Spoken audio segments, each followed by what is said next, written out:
Recording. Okay.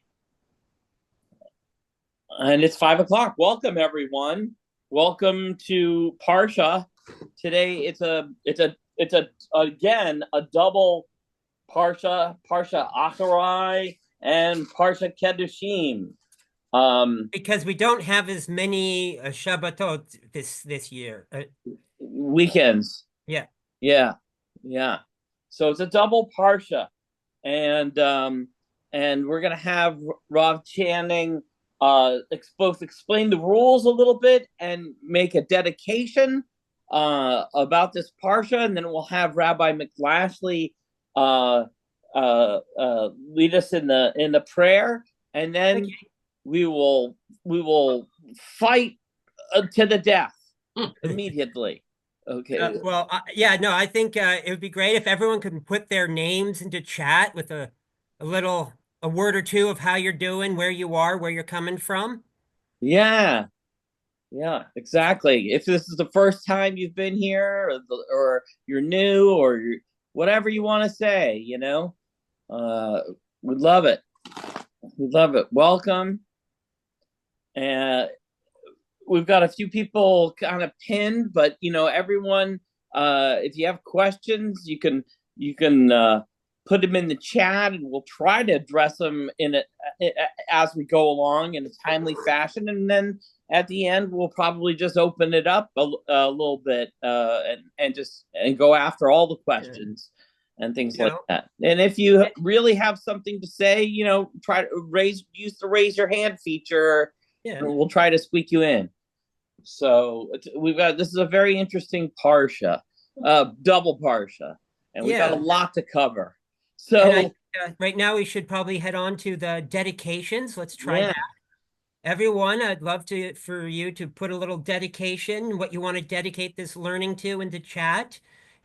Someone special you want needs healing or give special energy to, just put it into chat.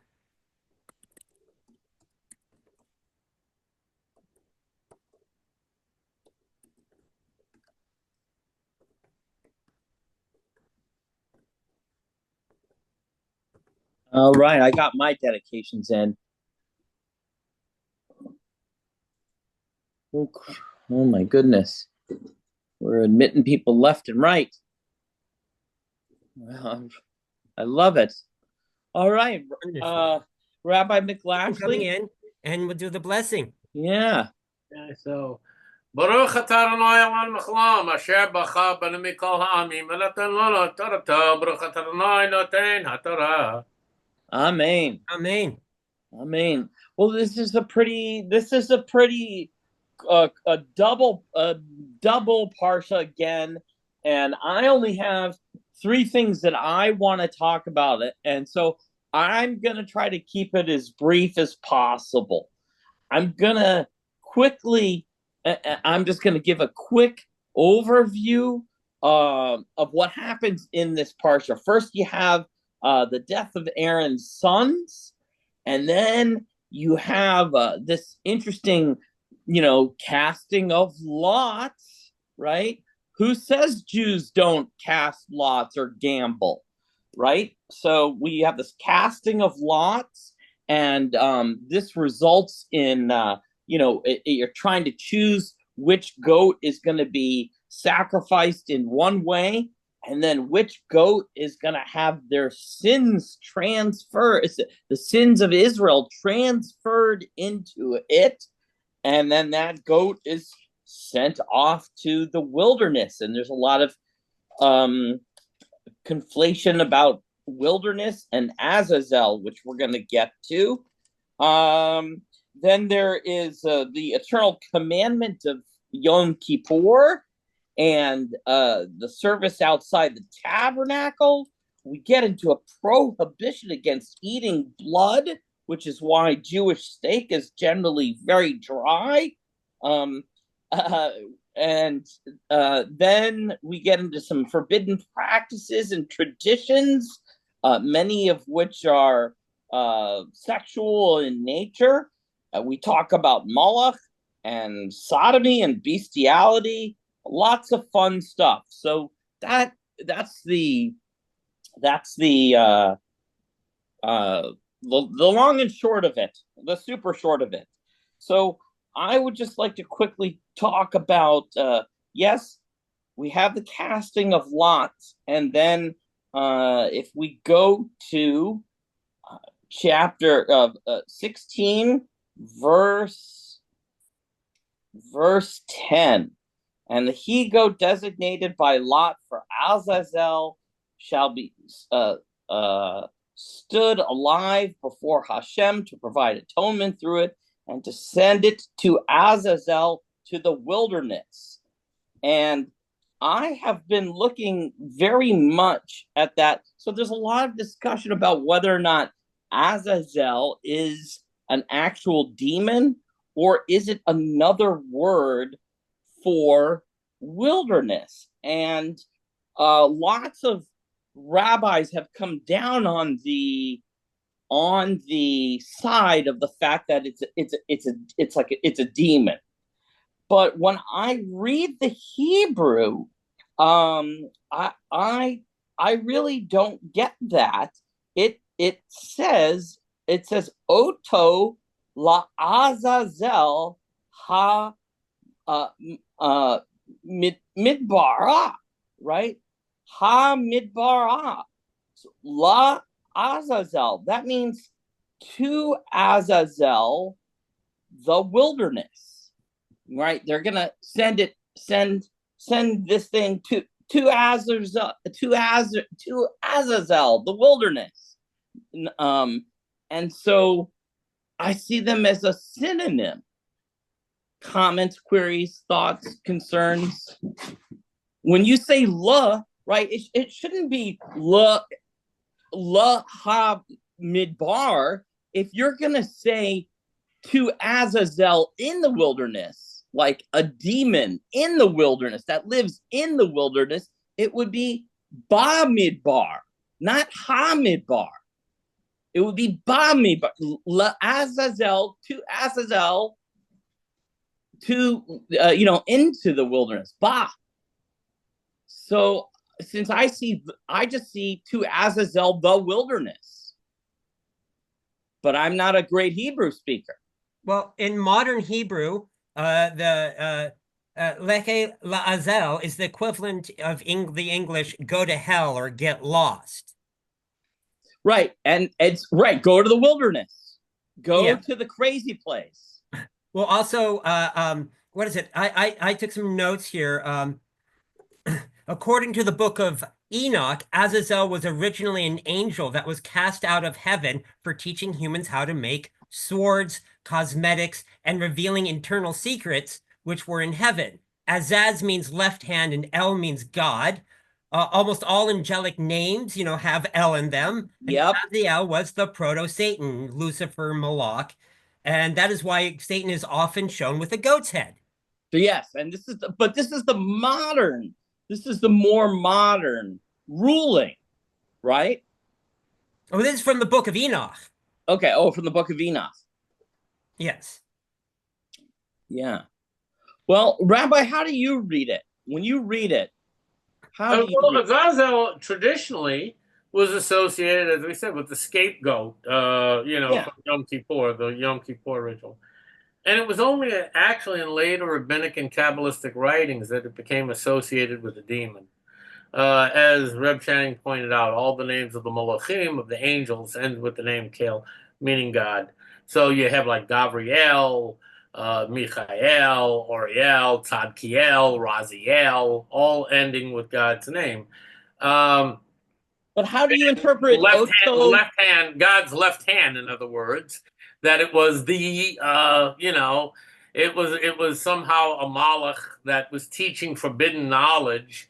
And the other way of translating it, of course, is that it represented simply a remote place. But in earlier times, the idea of equating it with a demonic entity evolved later on in rabbinic writings. So the way you're translating it, Doctor, is the way it was, I think, initially translated. In later rabbinic and Kabbalistic writings, it acquired its demonic overtones. Fair enough. So yeah, someone asked, is it that they thought that Azazel was the angel of death, and I've corrected that's a slightly different angel, Azariel, Azariel. There's an extra ration. There's a ration there. It's interesting. Pirkei Avot, it said that the Satan, the Malach HaMavet, and the Yetzer Hara. The Satan, the Satan, the Malach HaMavet, the angel of death, and the Yetzer Hara, the evil impulse, are all one and the same. Yes, yeah, There's lots of right, and there are other. Sometimes people interpret Samael as being Malach HaMavet. Yeah. So, and people have more than one name. So I was just being asked about that. What the other day, and so people have more than one name. That's not a problem. And it's important to also mention that the concept of like you mentioned Sammy there, right? Sammy, I call him Sammy. Yeah. He's not. It's not the Christian concept of the devil. The Jewish concept of the Satan is the Satan was simply an entity that did God's less savory tasks. For example, like in the form of the Malach HaMavet, the Makot Bechorot, the death of the firstborn, where he slew the Egyptian firstborn. That was God doing it. He was doing it through the Malach HaMavet. So in other words, the Satan, and from a Jewish perspective, is a malach, is an angel, not a fallen angel, not someone who rebelled against God, just someone that God calls upon to do his less savory tasks, as it were.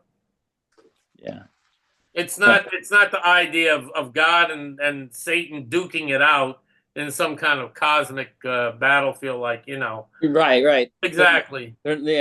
They're not really out. Right. The Satan is under God's control, and God calls upon him to perform some of his less savory tasks, things that, in other words, it's a weird way of explaining it, but like God not wanting to get his hands dirty. So he's the prosecuting attorney. He has exactly. an entity that he works through. It's okay. Exactly. And just like he has other entities with whom he works through, exactly. Right? Like, Raphael or Michael or Gabriel, right? It's just a supernal entity that's commanded to do, does what it's told.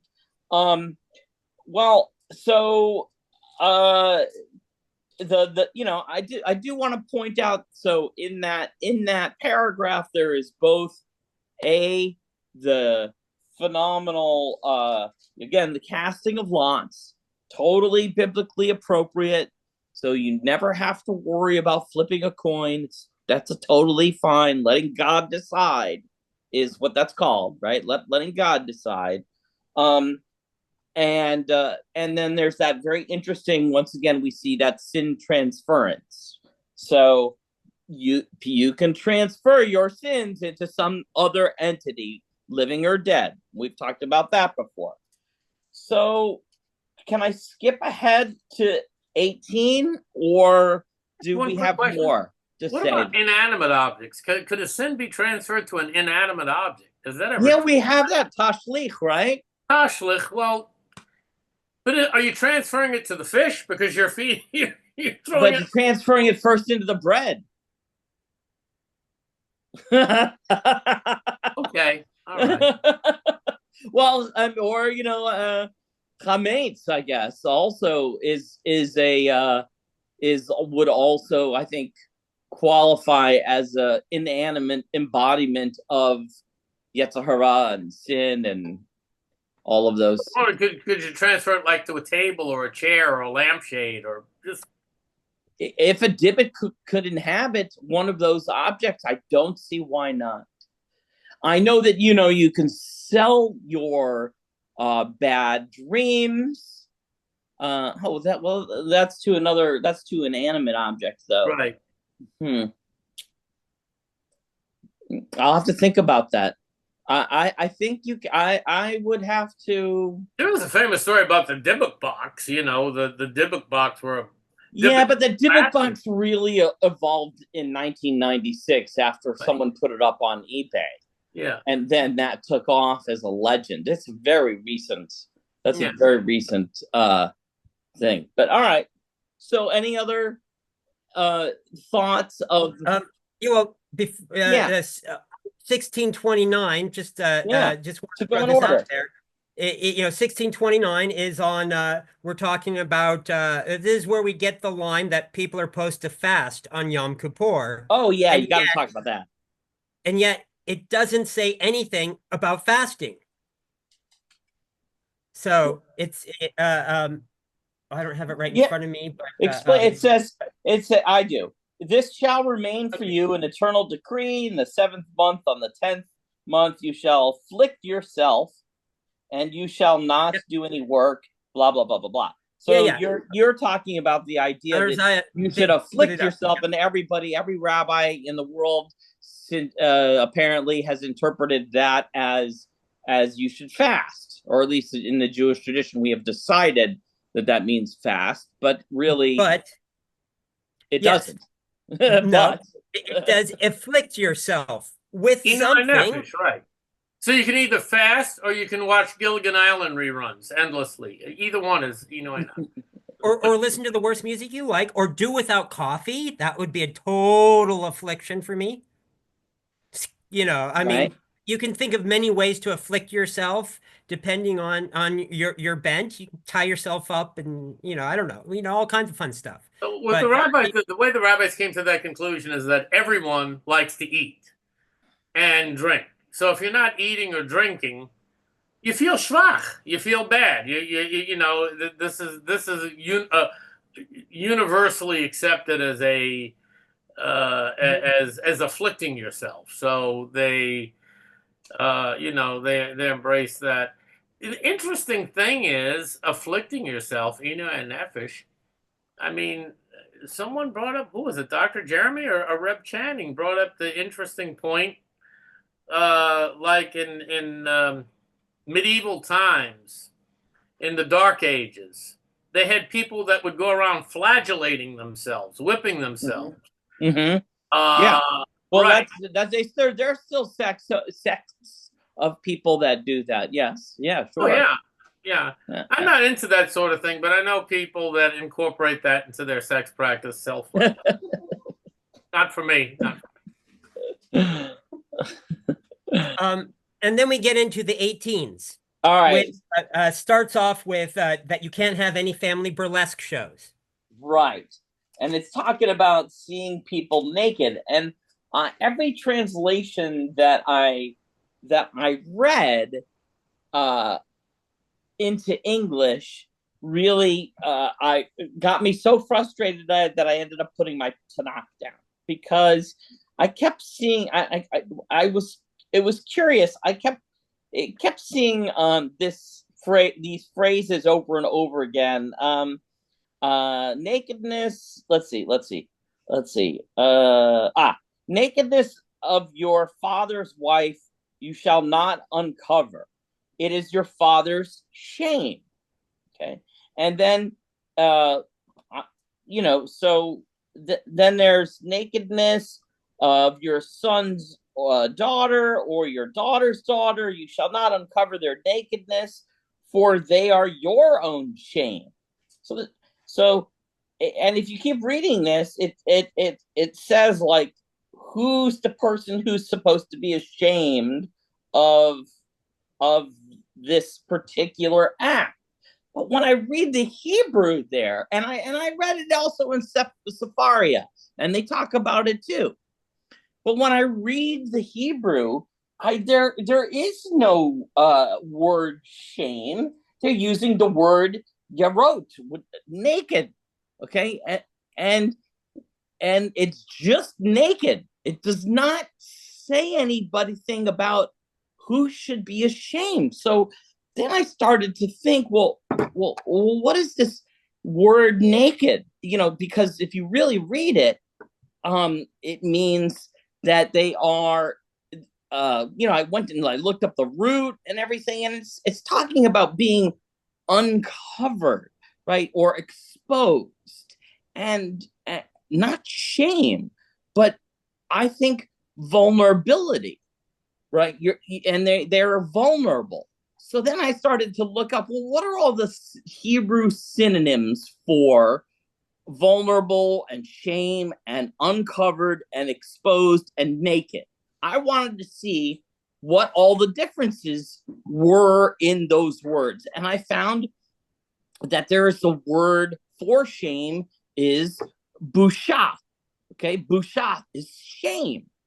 But all the other words were in context, were did not apply. Absolutely did not apply.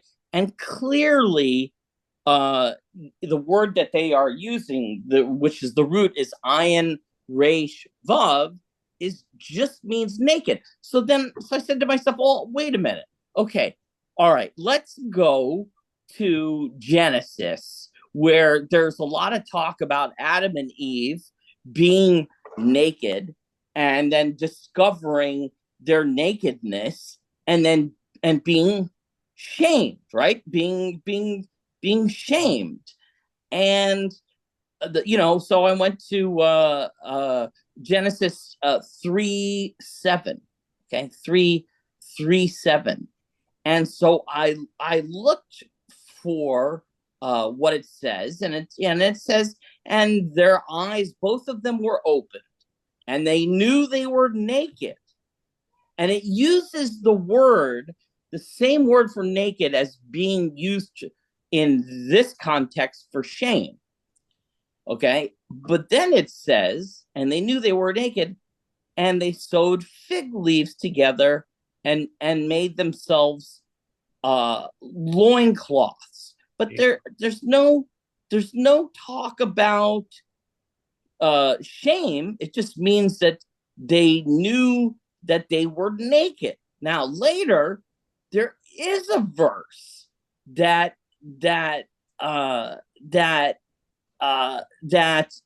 they talks about shame, and it's the response to the naked. It says, and it uses that term bosh. Then it uses the term, and they were ashamed, and then it uses the word bosh. So that word bosh clearly means shame. It's in the beginning of this book. So why isn't it being used here?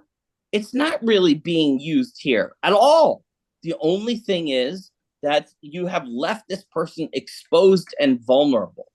And I'm not, the rabbis make an interesting comment on it. I have to interpolate one quick thing. Yeah. And then I'm going to defer to Reb Channing. But, the word busha, boshet panim lagan Eden, a person who has a shame face, boshet panim, a shamed face, it says destined for Gan Eden, for paradise. What it means is not shame. It means a person that blushes, a person that has a moral compass. They see something that's unsavory or unpalatable or morally wrong. Boshet panim. They blush. They're like, I don't want to look at that. I don't want to see that. Now, the rabbis interpreted where it says Adam and Chava, their eyes were open and they realized they were naked. I mean, come on, God created, he didn't create them as dummies. I mean, they must have known that, hey, they made an apron of fig leaves. Now, this is the way the rabbis interpret it. No, but see, in Genesis 2:25, right? This is where it is. We are going to be getting to Genesis really soon now, and I have a lot to say about that. But it didn't mean little nakedness. The rabbis say they were naked of mitzvah. They had one mitzvah. They had one mitzvah not to eat from the Eitz Hadat Tovah, the tree of knowledge of good and evil. That was their only commandment, God said. And when they violated it, they were naked. Metaphorically speaking, they were naked. They had no mitzvah.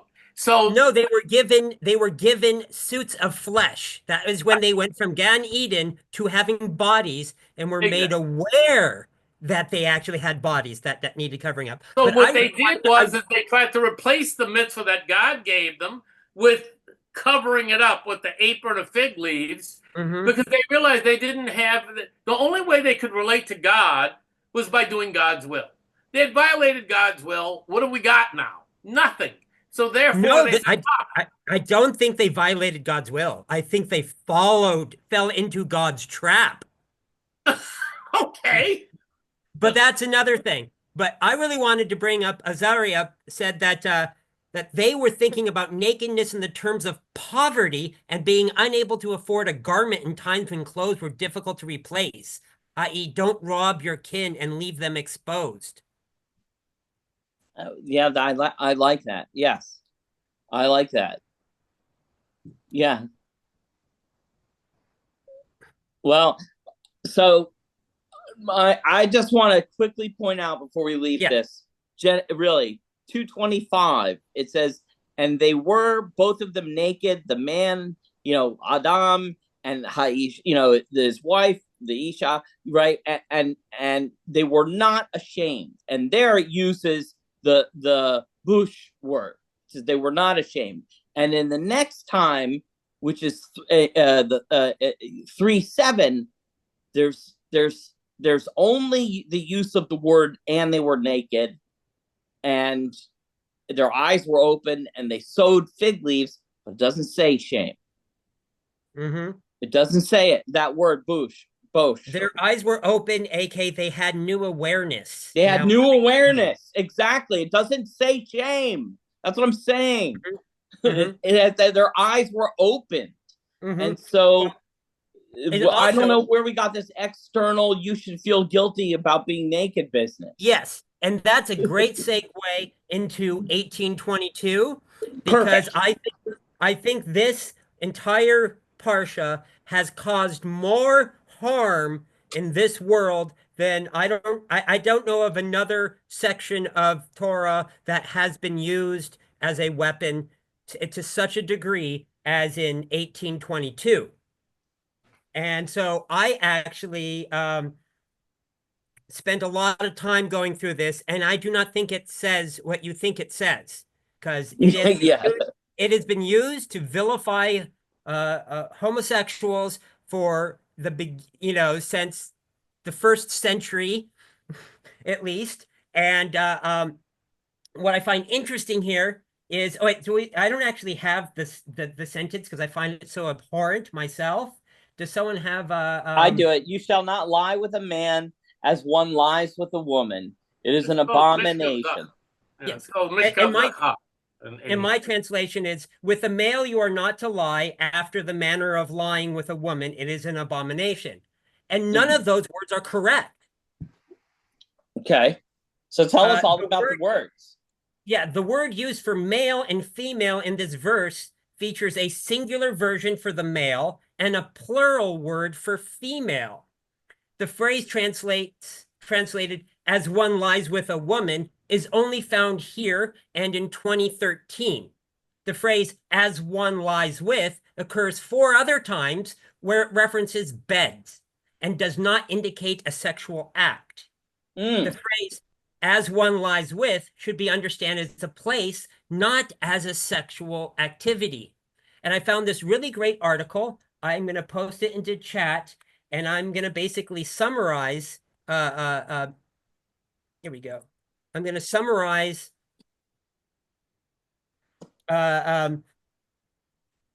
this article, which I think is fascinating. And the article basically says that the Hebrew text of this section, this verse, is far more complex than English translators let on. The author maintains that the English text should be translated on the basis of Hebrew linguistics, and that this passage is really about male on male incest. And first, the article notes that the word used for man is not the typical noun used for man. Instead, it translates to male. The noun for male includes both young and adult males. And many translations also include particles like with or like, and they're not there. These words are not part of the Hebrew text. So the verse so far can be translated to, and with a male you shall lie down the layings of a woman. The term layings refers to an action that is arguably stooping in nature. Like Reuben's transgression in Bereshit, from Genesis. The word used for male is clearly referenced elsewhere in Torah as a term for all ages. The word used for woman refers to an adult woman. Many times the word is translated as wife in English. The Hebrew presents an adult woman only, but uses a non-specific noun for the male. The text can be talking about a young boy or a grown man, but a woman is clearly a grown woman. And then the linguistic study leads me to conclude that the Leviticus Vikera 1822 and 2013 continue the theme of incestuous relationships. If we're talking about incest, this is a long list of things you're not supposed to do with your family members. Like you're not supposed to have sex with your sister or your mother or a goat. And this is right in there because it's about incest. Lots of people had sex with men. Men had sex with men all the time. It was very, very, very common in these days. And so the passage should be paraphrased: sexual intercourse with a close male relative should be just as abominable to an incestuous relationship with female relatives.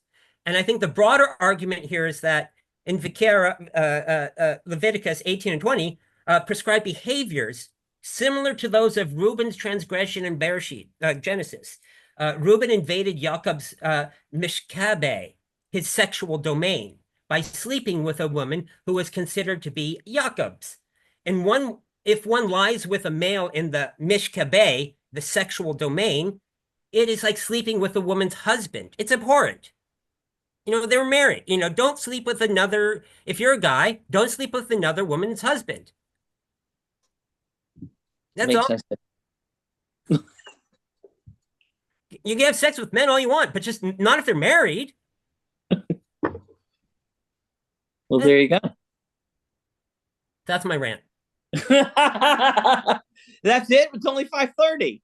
I know, but I mean, I can go on until we still have another Parsha to go. Yeah, I know it's true. It's true. But really, also just how much horrible atrocities has been caused by the lazy translation with an agenda of homophobia, when this is not what it says. Yeah, that's been it. That interpretation has been popularized. Yeah, and every translation says that, but that's not actually what the Hebrew says. Right. Well, that was my point with the preceding thing. The whole whole preceding 18:1 through all this stuff is saying like, don't do this, blah blah blah. It'll be a shame to so and so. It'll be a shame to so and so if you do it. It'll be a shame to somebody. You read the Hebrew, it does not say that. Well, and I think that's one of the things. Well, hey, let's open up some questions. Azaria, do you want to have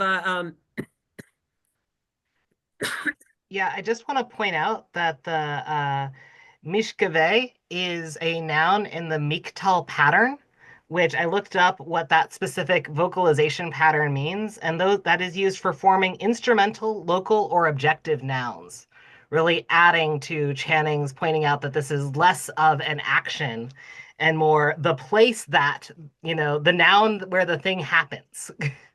So the place where the lying happens. Or a bed. Yeah, and in context with everything else that they're talking about, this is about incest.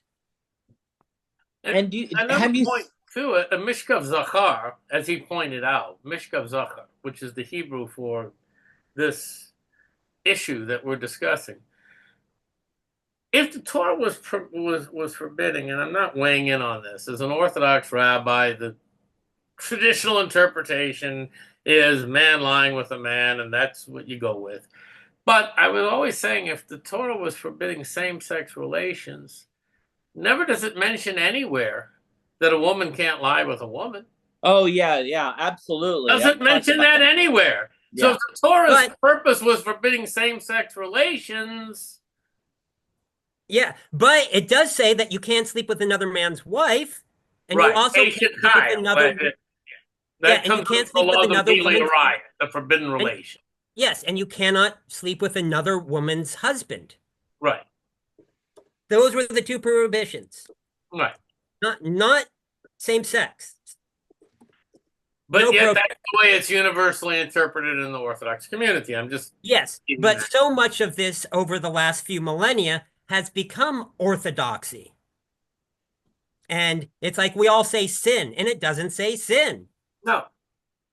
It means, as you said, chet is from the word chata, to miss the mark. Yes, and yet even I say stuff like, "Oh, and it was sin," and it's like, no, it doesn't say that. That's a Christian theology, which is fine for Christians who believe in the original sin, but that's not a Jewish thing. And I'm trying to, we should get away from the, Yeah. Anyway. Ava correctly points out that it says both. It specifically says both men and women can't sleep with animals. Right. So that's gone in a length, right? So like, why would you just come down on one gender if you're not? I mean, everything so far has been pretty like bilateral as far as that these things are concerned. Mentioning both, we have a question here from Anna. Anna, do you want to unmute and ask a question? Yeah, I'll unmute and turn on my video. Hi. So I just I felt compelled to jump in because like this specific topic is actually like really close to my heart because it's kind of been I don't know, something that like I feel like I would point out to like some of my rabbis. Like I feel like rabbinical Judaism, I come from conservative, is very like picks and chooses what they want to enforce. And I really that's become a problem for me. I won't go into tons of detail, but I had a conversation with a rabbi this last year, one of my rabbis, about a specific supplement that I wanted to take. There's like certain things that I'm not going to enforce, but like certain things with kashrut, I'm like, yeah, I'm not going to, do this or that. But this particular supplement, I was suffering from anemia at the time. It had platelets in it. Okay. Which, as some of you might know, might help some people that have anemia. Mm-hmm. So I was like, listen, I really want to take this supplement. I've been doing like tons of research. I don't want to take this like synthetic garbage that the doctors give me. I really like want to take this supplement. And he's like, oh my God, no. You can't. What's the question? Just for time's sake, what's the actual question? Oh, well, my question is like, when you're getting down to like a literal interpretation, right? Which is what I think we're talking about, which is what I think I forgot Channing here was trying to say was that like this literal interpretation is wrong, but it clearly says this. So I'm saying like, where do we get between like old school, like almost Acharei Judaism versus like this like rabbinical kind of fan fiction midrash Judaism? Like, where do we get that break off between like what we pick and choose what's literal and what isn't? And I just kind of like wanted to like throw that out there and see what people thought. I work in the area of kashrut, and in answer to your question, if you're taking a supplement and it's not what they call derech lechila, you're not taking it in the way of eating it. You're not eating it like you would a cookie or a sandwich, and it's not for hana. It's not for pleasure. You're taking it for refuah, for health or healing or whatever else. Then I would have to understand how this rabbi could say it's not permissible, because I mean, if you're taking it for the purpose of refuah, absolutely permissible, right? And not only that, if it's anemia where it can be a life-threatening condition, we say pikuach nefesh kol mitzvot, that for the sake of saving life, that negates all of the mitzvot. So I don't know. I'm not going to speak for but in my training and my understanding, look, I'm going to be honest with you. It's a very good question, Anna. But it's like you go back to the time of Hillel and Shammai. Hillel always decided things what they call, he was makel, he was lenient. Shammai went lechumra, he went stringent, Yeah. he went strong. Yeah, he disagreed regardless of what the argument was and didn't even listen. He just said no. Exactly.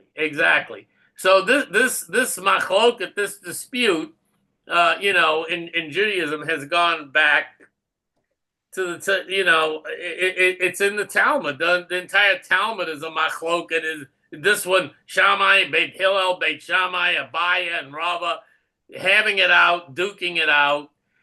And you know what they say is Elu ve'elu devro Kim Chaim, that both opinions are the words of the living God. So the idea is that one rabbi can poskin one way, another rabbi can poskin another way.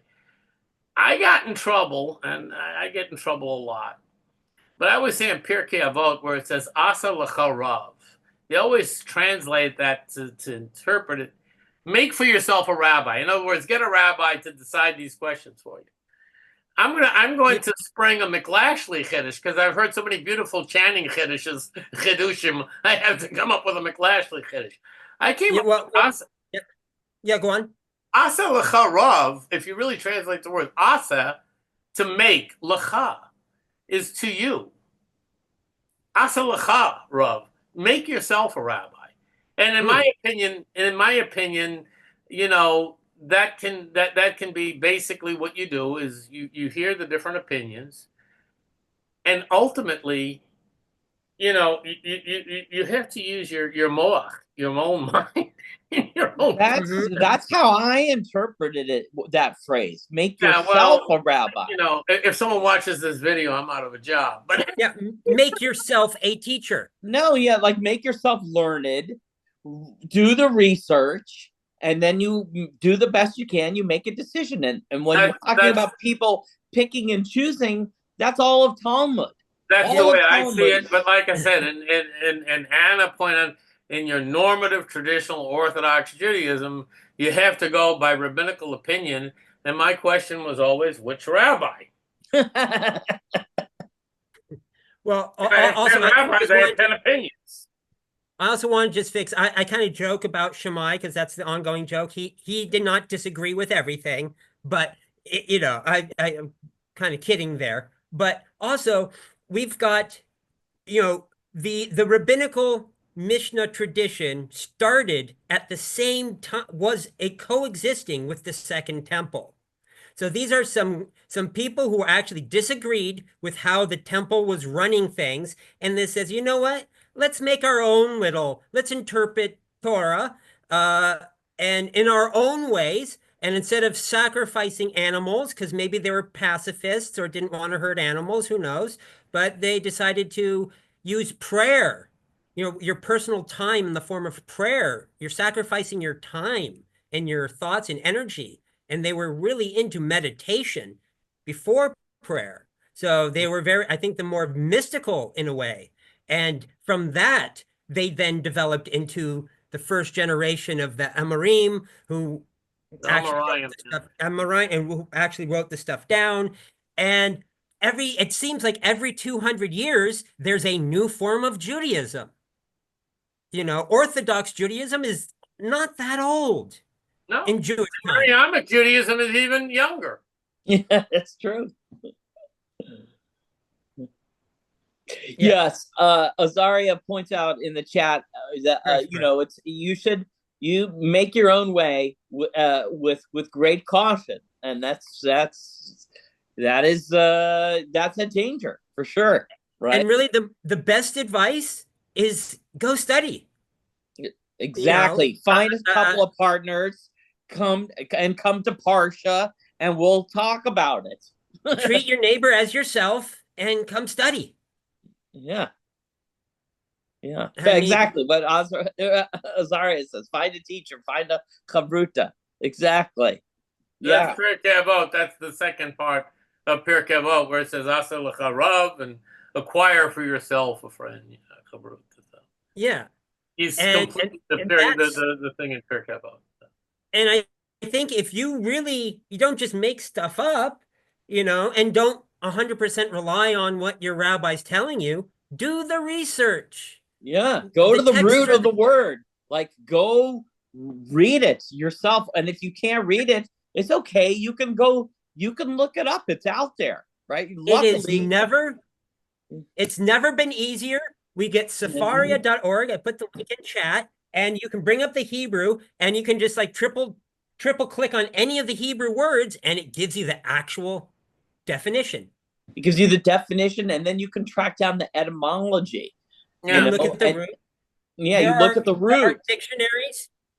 Wait, it's not doing it. There are dictionaries like what's it? Jastro's Dictionary of Talmud. Jastro. It's just like a huge collection of the roots of all these words. I mean, you can really, Yeah. you There's can. the Briggs, the BDB, right? And all of these are available online. And it's what I do. I'm reading this stuff because I kind of grew up hearing about it, read it when I was younger, a kid. But, as an adult, I'm like, wait, I don't like that. That doesn't sit well with me. And I'll actually compare multiple translations. On Sefaria, you can actually have multiple translations up at the same time. And you're reading, and all of a sudden, everyone starts using a different word. And you go, wait a second, why are they all using a different word? I call those crux words, where then you go and look up those words because those are the words that they don't agree with.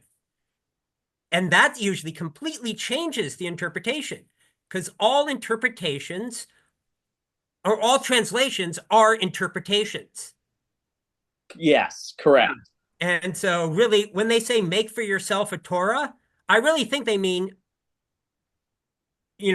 make your own Torah, actually go through and make your own translation. Well, that's what I've often said, even when I was in yeshiva, even when I was in a rabbinical seminary, I was always an opponent of what I call zombie Judaism or zombie anyism, where you just automatically, you just say, oh, because this rabbi or this guru or this shaman or this witch doctor says I should do it this way, I'm just going to walk lockstep and say, I have to do it that way. The idea is, it's called, in Pirkei Avot, it says, L'fum ta'ara agra. According to the labor is the reward. The idea is a malus b'Torah, means that you're supposed to struggle in it. You're supposed to strive. It's supposed to be work. You're not supposed to just look at, oh, here, let me look it up in the Shulchan Aruch. Oh, okay, fine, this is Yosef Karo. This is how he said to do it. Or this is how my rabbi says to do it. And my rabbi's saying to do it in a way that doesn't resonate or doesn't make sense to me, but I'm just going to do it that way because Asa l'charav, and I'm saying that's zombie Judaism. Yeah, I don't think you can ever outsource your ethical decision making. Right? You should never hand that over.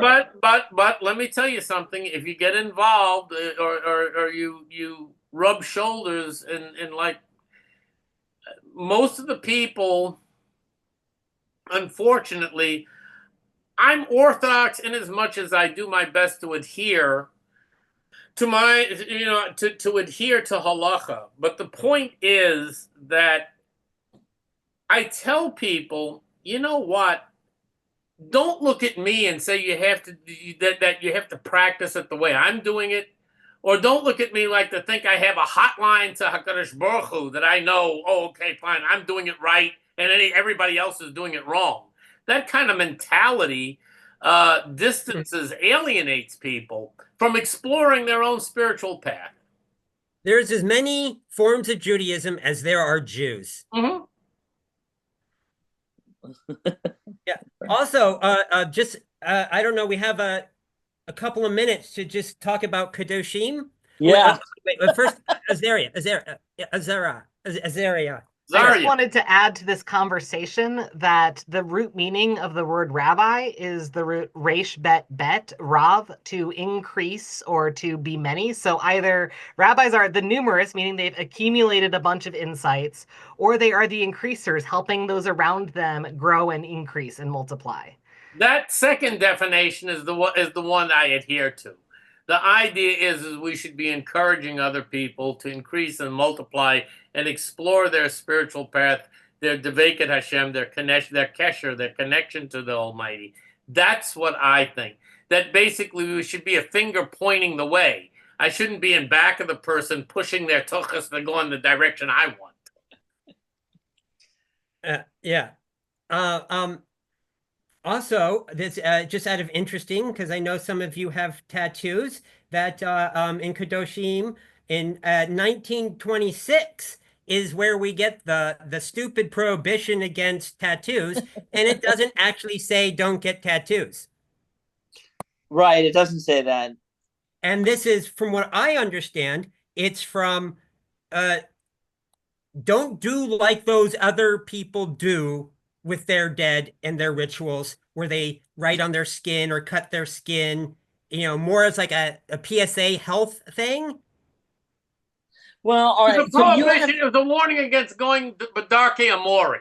That's what it was, in the ways of the pagans. That's like you said, the death rituals that they did, these tattooing and the lacerations of the body and everything like that. It was Darky Amori, and you're not supposed to go in that direction. Yeah. I have here, you shall not eat over the blood, you shall not indulge in sorcery, and you shall not believe in lucky times, which I think the latter is hilarious, actually. You shall not believe in lucky times, because we believe in lucky times all the time. Early, and I would even make a case that early Judaism itself was a pagan cult. The Ivri. I can't go that far with you, Reb Canning. I love you, but I have to draw the Gavul, the boundaries. A very earth-based goddess and god. They had both the Queen of Heaven and there was a balance, and it was very earth-based in its original. So you're talking about like earth-based, like Wicca, Gaia being very.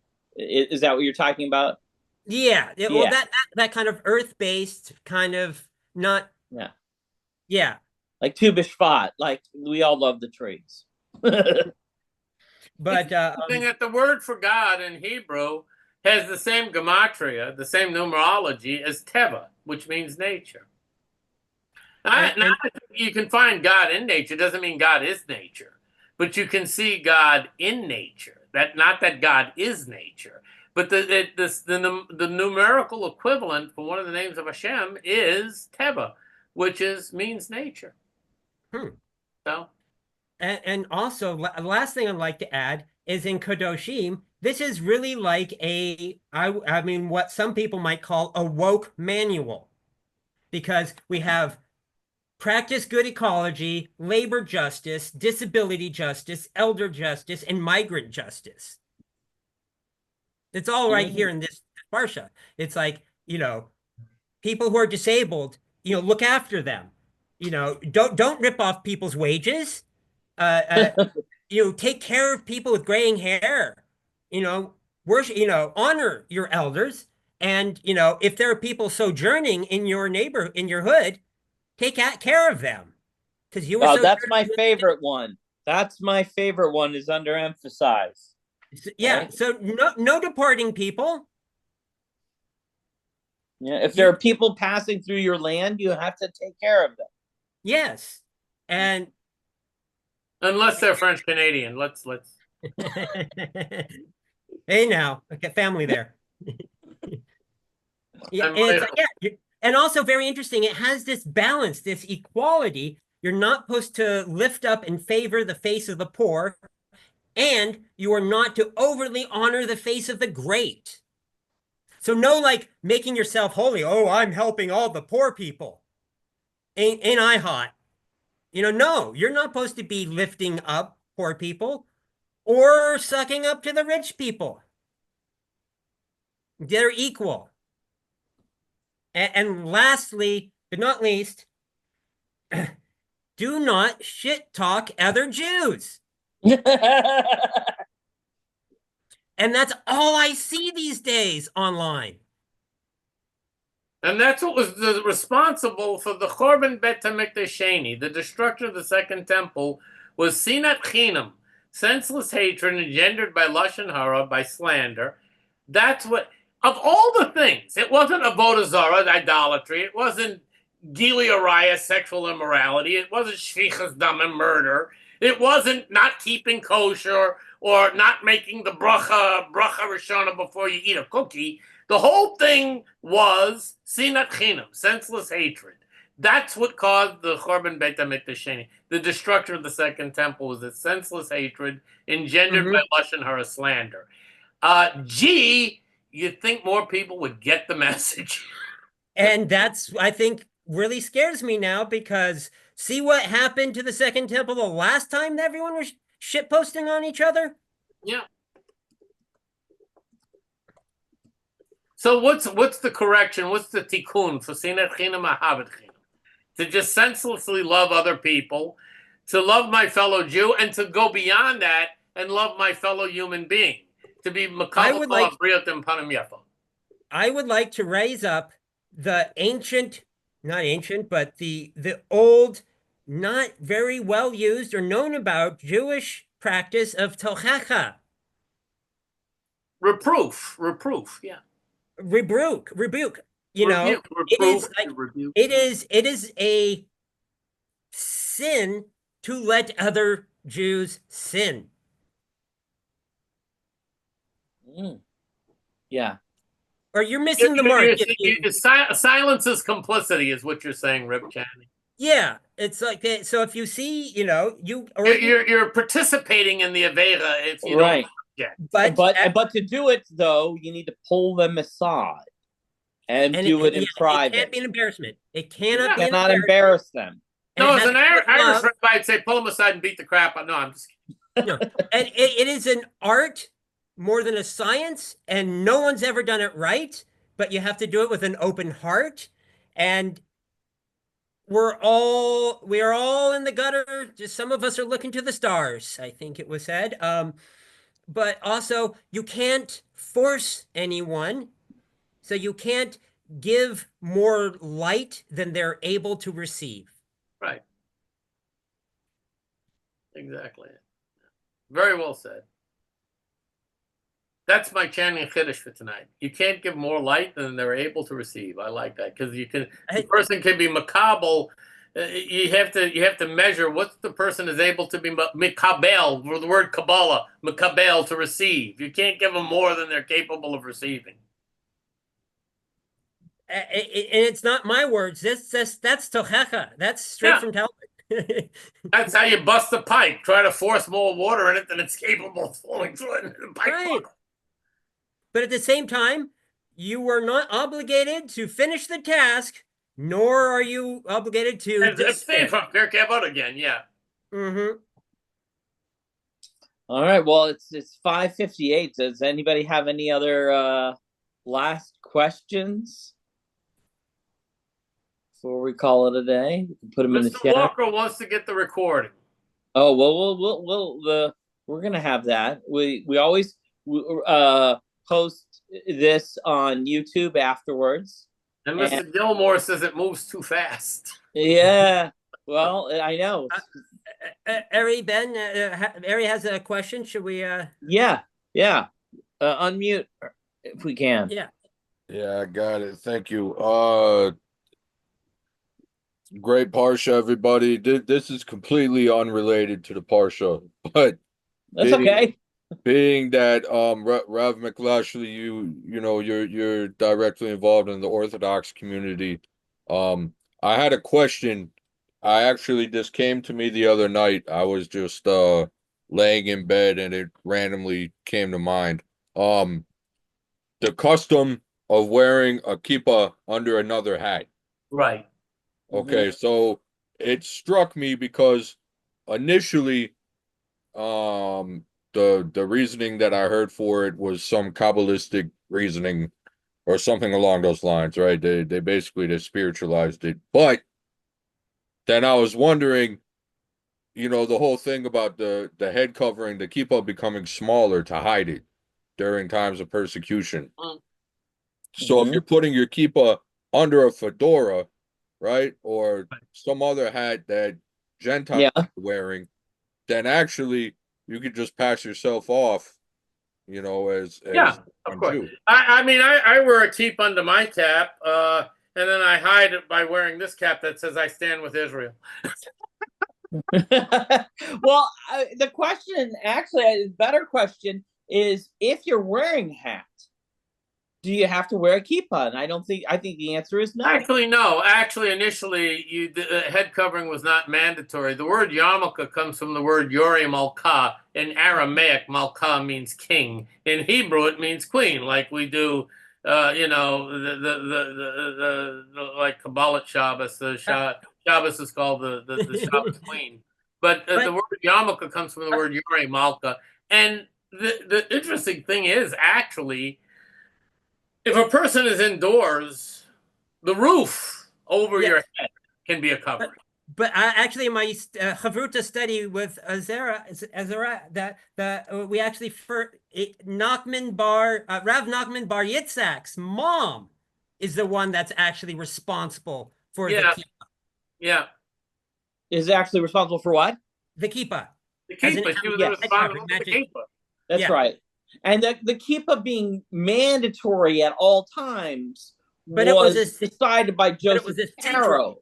Yeah. But it was a sudur. Sorry, it was a it sudra. wasn't like the small, it was a sudra. It was actually a sudra. A full turban-like thing that Jews wore that only started to shrink as they needed to hide it when they were in the diaspora. But but my question is, if you're wearing a fedora, that is, I'm wearing a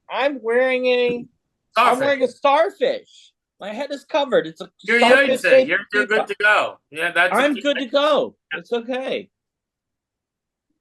Yeah. Yeah, that's fine. That's all right. 6:03, everyone. I hope to see you all next week. We all hope to see you next week. And tomorrow we have Ma'ariv service, our first one with a cantor. We have a cantor, everyone. So it's just a quick reminder. I want everyone to come up with some great questions for Sunday for me. That's right. And then Sunday, Rabbi McLashley will be doing some tarot readings for us, 5 p.m. So I'll send out those invitations as well. Yeah. In fact, I think the invitation's already up. So it's a first come, first serve, usually. No medical questions. Okay. All right. Well, thank you, everyone. Thank you for coming. Have a good bit. Laila Tov. Amen. Laila Tov, everybody. Great night. Amen.